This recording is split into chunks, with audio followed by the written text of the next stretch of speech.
Buckroll. Your heart it glitters, you make me quiver, shiver, got me like ooh. Buckroll. Your heart it glitters, you make me quiver, shiver, got me like ooh.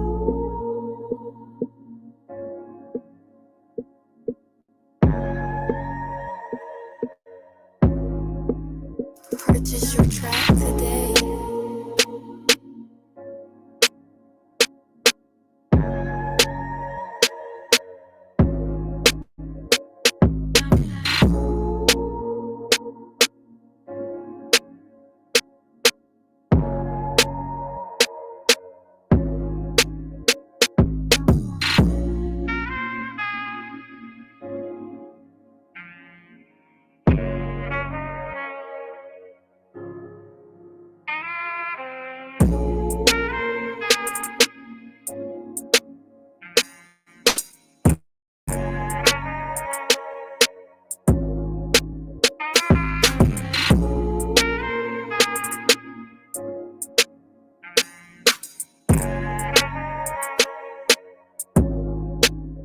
Purchase your track today.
Purchase your track today.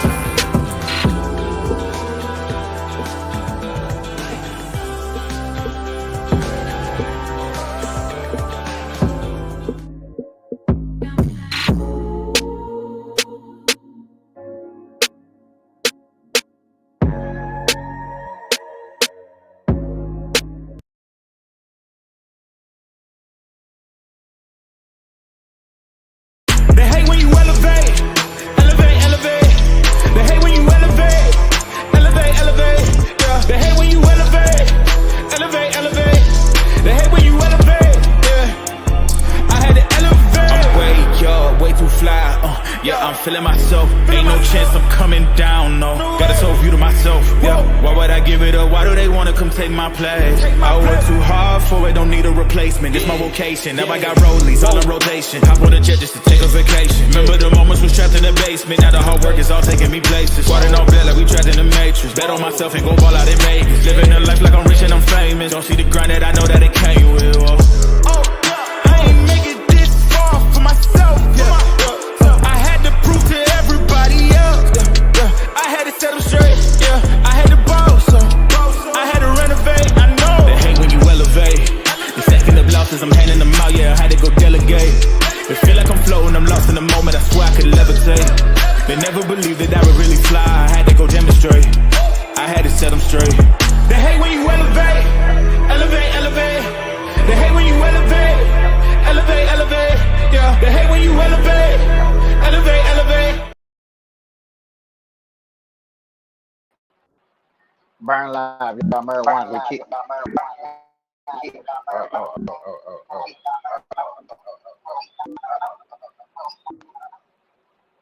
Burn live, y'all marijuana. We keeping y'all connected. Hashtagging these red eyes, changing the viewers. I red, keeping underage, smoking off social media.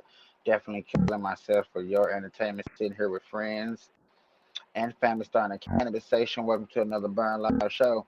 Now, I had this set yesterday, and I don't know what's going on today. So I'm trying to figure it out.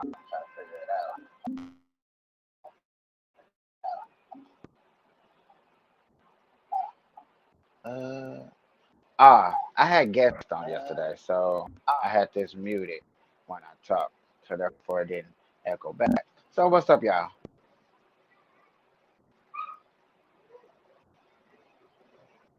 Hope y'all got y'all good weed, some good marijuana, some good trees, cause I've been listening to some.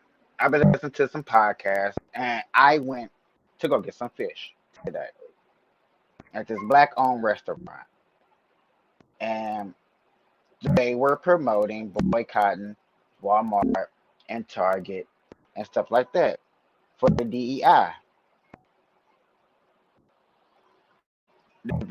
division, inclusion, and equity for the DEI. And I was like, wow, we really doing this, y'all. So they're really supposed to be boycotting. And I was like, okay, what is the reason why? And the people was like, if you don't know, I don't know. I said, see, that's what's wrong with us black people now today. We're quick to have something wrong,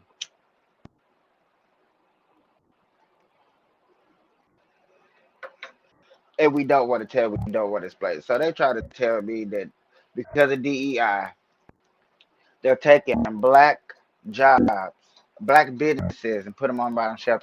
They're not exploiting black businesses.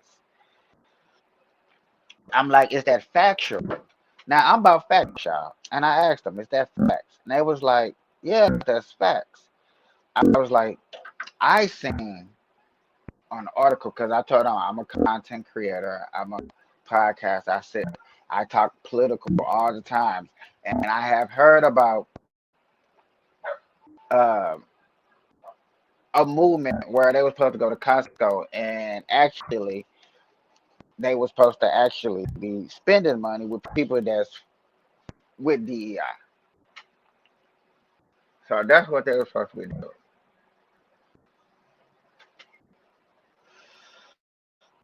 I was like, okay, cool.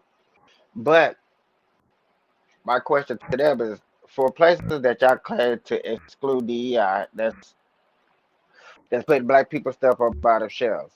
And the lady was like, yeah, that's what they're doing. I was like, that's not true. Because there's black businesses inside Walmart, inside Target. And tomorrow, since y'all boycotting it, them people that's running those businesses take the chance of losing out on interests and monies and revenue for that day. Because y'all want to try to make some movement. Okay.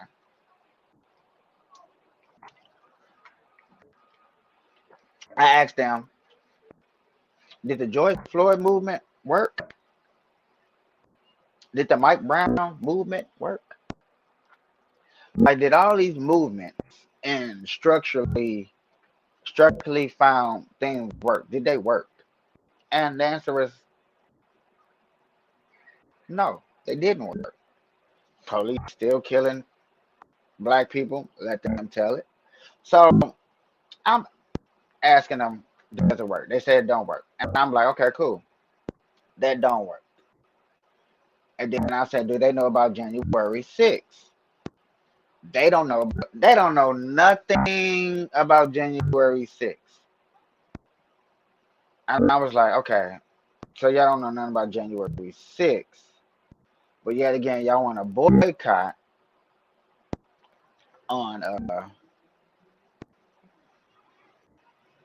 boycott Walmart and Target. So I'll answer too. Cause I ain't gonna lie. I told I was gonna look this up.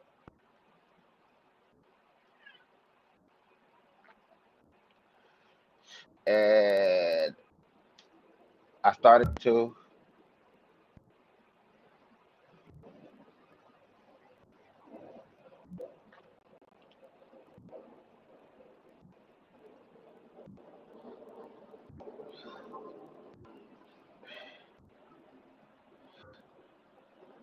I'm finna look this up. The idea of a Latino freeze is growing.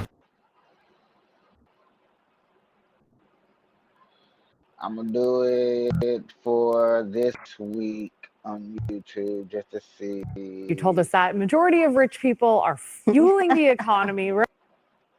Okay, here's something on CNN. Excuse me.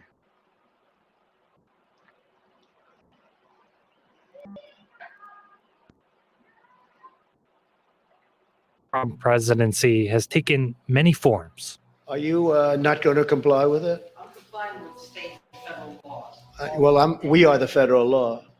Maine's Democratic Governor Janet Mills chose to challenge President Trump face to face at a bipartisan event last week as he was talking about his executive order banning transgender women from competing in women's sports. So you better comply, because otherwise you're not getting any federal funding.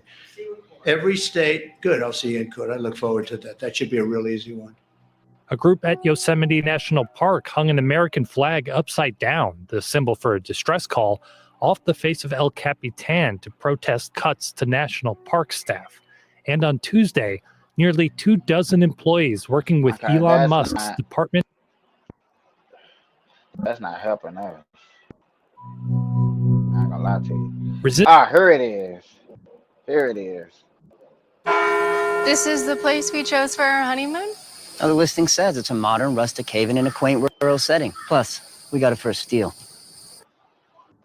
Unleash the power of knowledge and connect with the heartbeat of the African diaspora. Download our African Diaspora News Channel app now on Google Play and Apple App Store. Stay informed with authentic and diverse perspectives, breaking news, and cultural insights. Immerse yourself in a community that celebrates unity, resilience, and progress. Experience the vibrancy of the diaspora at your fingertips.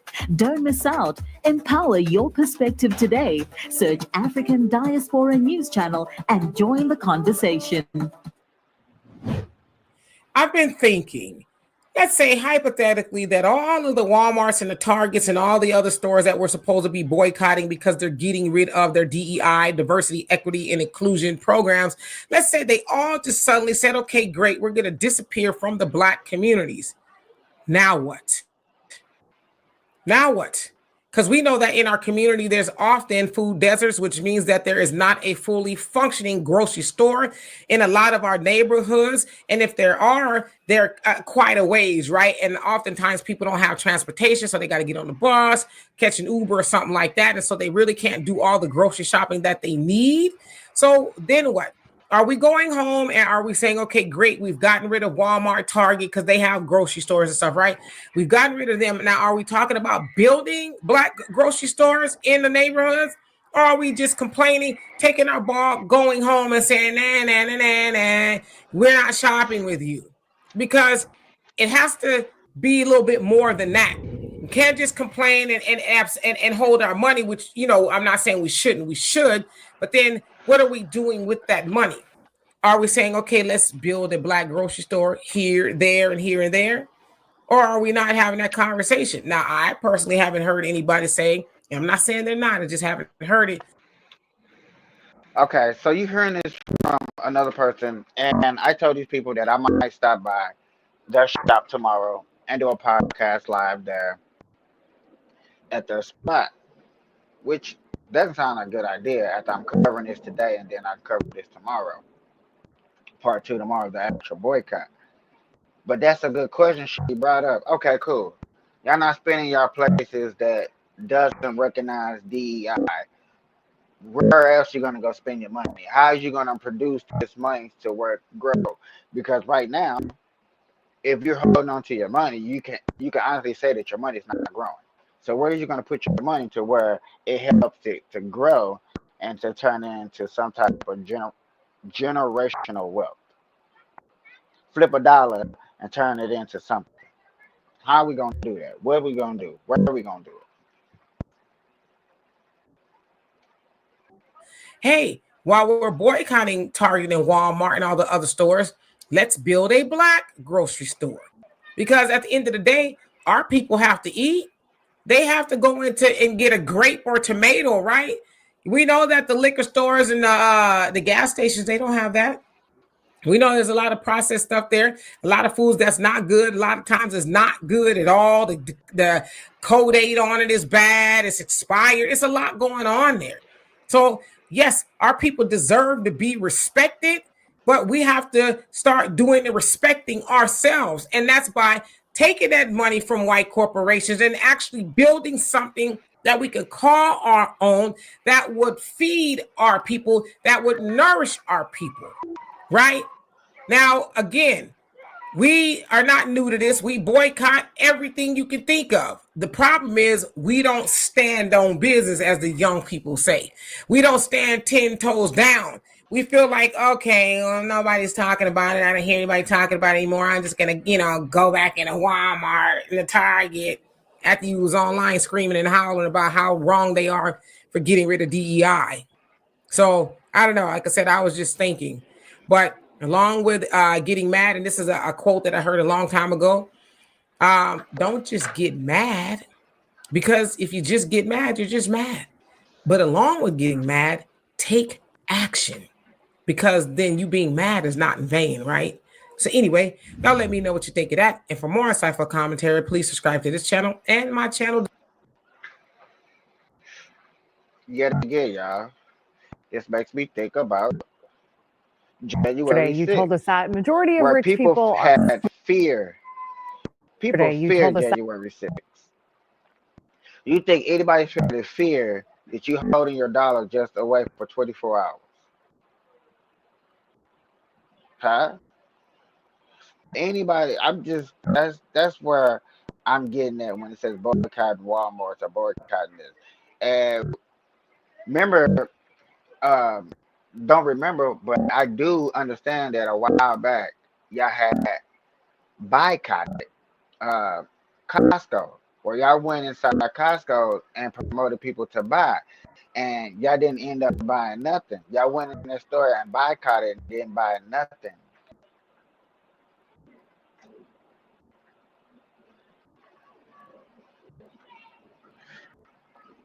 Check it out. The board behind me, the first thing on the board says U.S. retail sales have tanked. You know what the second thing is on the board? Number 2, Walmart is predicting a lower than expected growth. Oh, how sad. The third thing on my board is that Amazon's earning report says this. Let me quote them. 2025 is off to a rough start. Are you feeling me yet? We have the power. We can take this country back. We created this nightmare by spending and spending and spending, and now we've got to stop it. Our boycotts are working.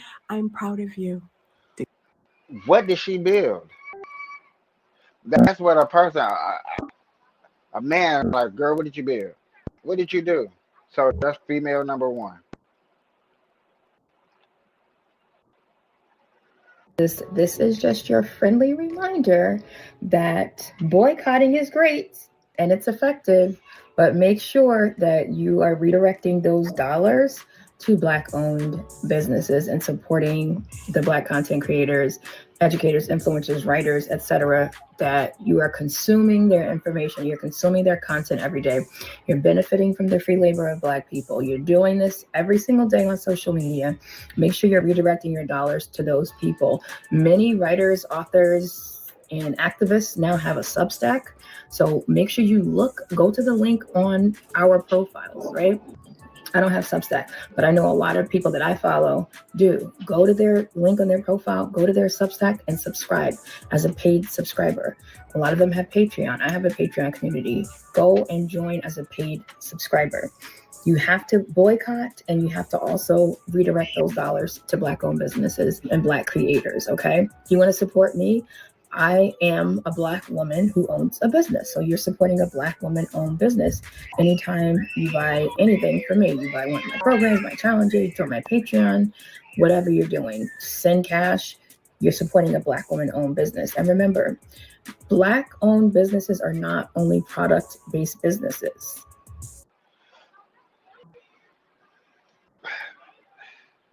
Do y'all really expect, do these people really expect Trump supporters to do this? This is what, like, I hear you, but it sounds racist. It sounds like people that's for America is not going to do the America patriotic thing. I bet you these people, I can't wait to go back because I want to ask these people, like, do y'all have a problem with Doge? So y'all got a problem with Elon Musk going inside the government, seeing what's wrong, because you're scared. You're scared of rumors of hearing about your Social Security getting taken away.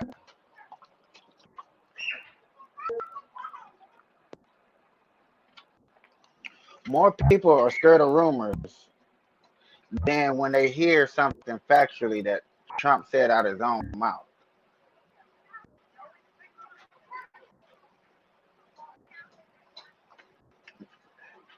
It's some people I used to talk to. I don't talk to them anymore. They don't come around my job, and that's personal reasons. But they used to tell me some slanderous things that they heard from the news, but not actually from Trump. I was like, that's a big difference. That is a big difference.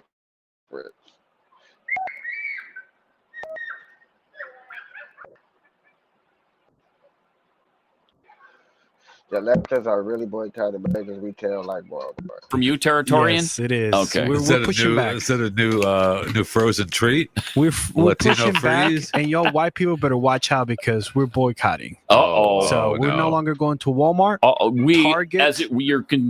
You're putting yourself into I'm putting myself in this, Latino yes. community. Yes. Okay. We're no longer going to Walmart. All right. Anything Really? white, we're not going. We're going to the bodegas. Wait, Walmart's white? Okay. They I know. I can tell you this: that the two WalMarts actually three in my neck of the woods. I don't think that word has gotten out. Oh, the memo is about to go out Okay. As soon as Pat plays this video. The memo is getting sent. All right. Here it is. The idea of a Latino freeze is growing. The idea is for Latinos to stop shopping at big stores and restaurants like Target, Walmart, and Pause it for a McDonald's. sec. Here's another example of somebody who doesn't have an accent, really, normally, but until you get to a word that you must accent. Latino. Manawa Niarawa. Today, 5 people were killed in an auto explosion in Manawa Niarawa. And 17 were injured. I don't get that. It's just a weird phenomenon. You have it's to. a news law. Yeah. Oh, okay. News laws dictates it's got to be Latino. All right, go ahead. The idea of a Latino freeze is growing. The idea is for Latinos to stop shopping at big stores and restaurants like Target, Walmart, and McDonald's, places that recently rolled back their DEI programs. Oh, no. White House and federal government. If you don't respect our community, then you shouldn't have our dollars. Civil rights leader Dolores Huerta is helping lead the charge for Dolores national boycott. Comedian John.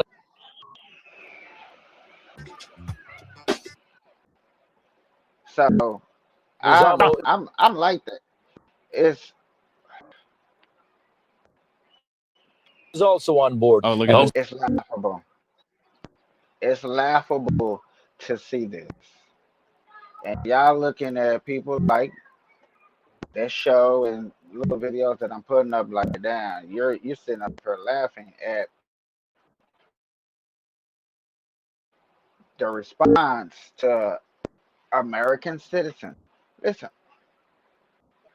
the fact that we are America and only thing that divides us is a so-called equal rights, so-called trying to get this, and it's not enough of us to even put in. It's not enough for blacks to even say that enough of us even went to the bank to even got the knife alone.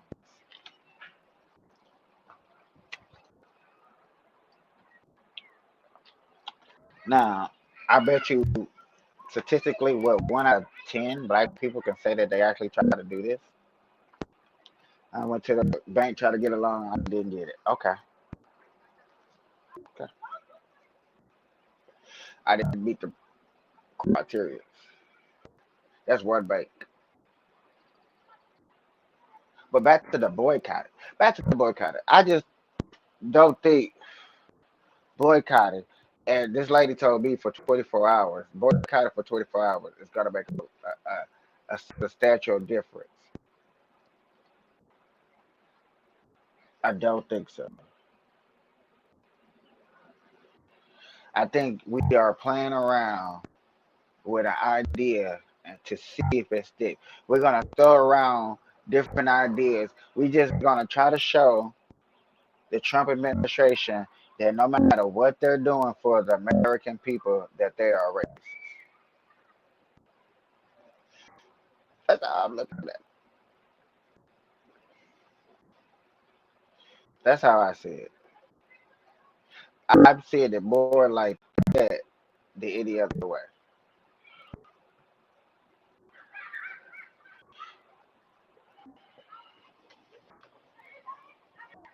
Like we really sitting up here, really just like now. I feel like other people like I can't get my words together because I'm so used to it.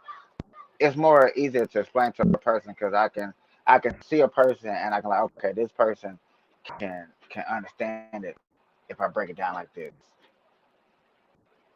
When I'm on here by myself, it's just like now I'm trying to look for words and stuff like that. But other than that, yeah, I feel like we're just looking for racism.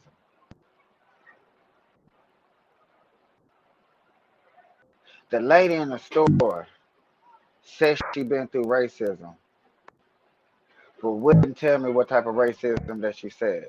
And I do believe her racism that she did explain to me. Hold on, I take that back. I do understand the racism that she did explain to me was more of discrimination. And to discriminate, y'all would vote democratically. Y'all will vote for these policies that are discriminating against yourself.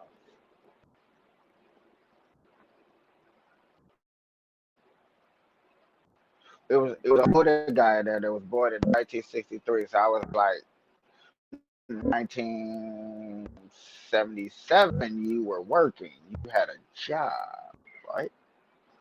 No, no, maybe that was 60s. I need somebody that was born in the 50s and 40s and 20s. People that had actually been through each step. And I know a lot of people is for to sit up here and tell me that this, and I'm gonna bring up these videos. Tell me that they pay taxes. Like man, I've been paying taxes all my life.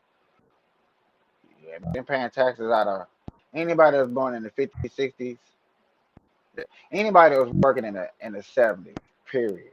You were not paying taxes. In some 40, some 30s, we're not paying taxes.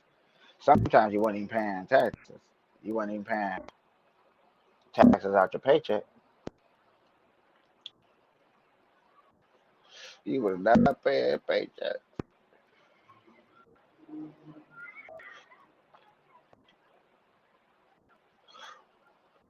I'm about to go ask my people like, man, what do y'all expect for the government to do? What is expectations of a government?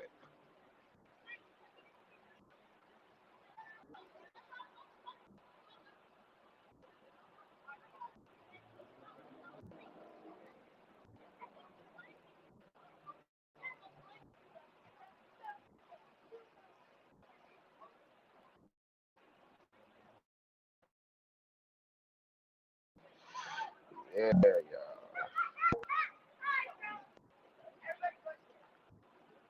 what is our expectations?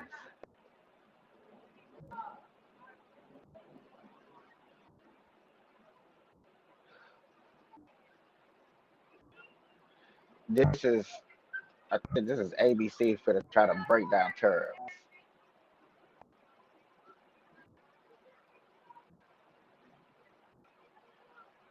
If I'm able to bring it up.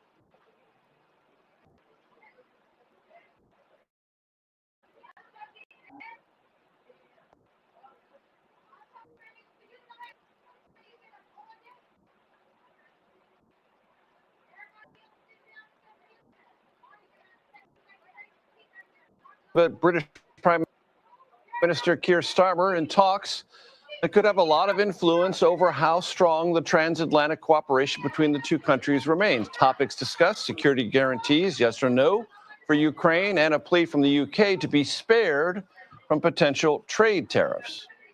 Prime Minister Starmer, you've been terrific in our discussions. You're a very tough negotiator, however. I'm not sure I like that, but that's okay.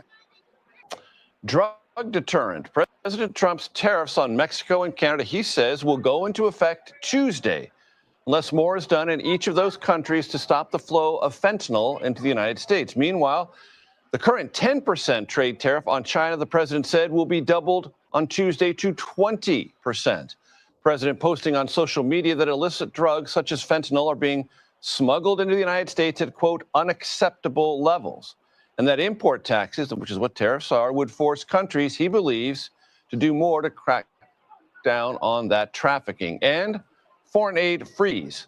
The last day on the job has arrived for hundreds of employees at the nation's largest foreign aid agency, known as USAID. Employees today given 15 minutes, just 15 minutes, to retrieve their personal belongings as the State Department slashes $60 billion in grants and funding for the agency. Caitlin Huey-Burns is on Capitol Hill.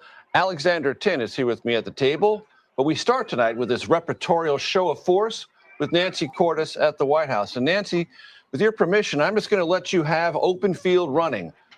Summarize today with the British Prime Minister and then the question and answer interaction you had with President Trump.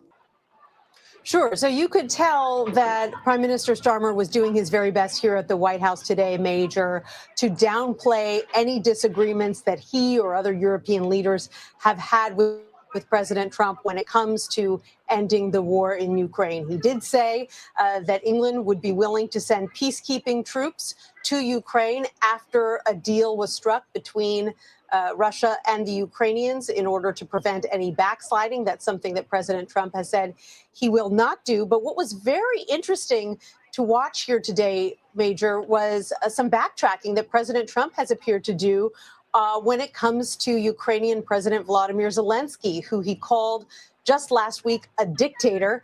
Today, when he was asked about that term, he said, I don't remember saying that about Zelensky. Next question. And in fact, in his press conference with Starmer, he actually said that he respects Zelensky, that he thinks they're going to get along great, and that he has great admiration for the Ukrainian people who have fought very bravely against the Russians. So a distinct change of tone from President Trump. It's not exactly clear why.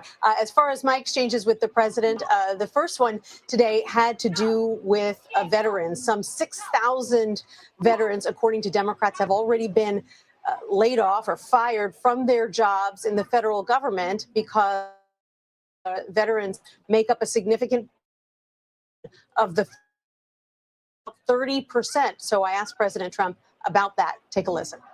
Veterans make up 30% of the federal workforce. Are you tracking how many veterans fired so far? And do you want DOJ to avoid letting go? We take good care of our veterans, so we're watching that very carefully, and we hope it's going to be as small a number as possible. But we are having great success in slimming down our government. It's been really very successful. And some took payouts and buyouts, and others took other things, and we're finding out don't even exist. We're finding that we have a lot of people that don't exist, that people thought that did. So President Trump saying there that they're veterans, but again, according to estimates from Democrats, some 6,000 veterans have been fired so far, Major. And on fentanyl, what did you talk to the president about, Nancy? So President Trump announced today that he's going to be going forward with these 25% tariffs on Canada and, as you pointed out, Major, a month ago, he said he was going to give the two countries time to deal with fentanyl problem. And if they did so, then perhaps they wouldn't be hit with these tariffs. But today, it appears he doesn't think they have done enough. And that is pretty strange in the case of Canada because so little fentanyl, according to all the data we have, actually comes into the U.S. from Canada. So it's hard to see how they could bring it down even more. Take a listen to our exchange about that. less than 1% of all fentanyl that comes into the U.S. is apprehended at the Canadian border. So why use fentanyl as a reason to impose tariffs on Canada? They're only apprehending 1%. You're right about that. It's a little more than that, but they should be apprehending much more because a lot comes through Canada.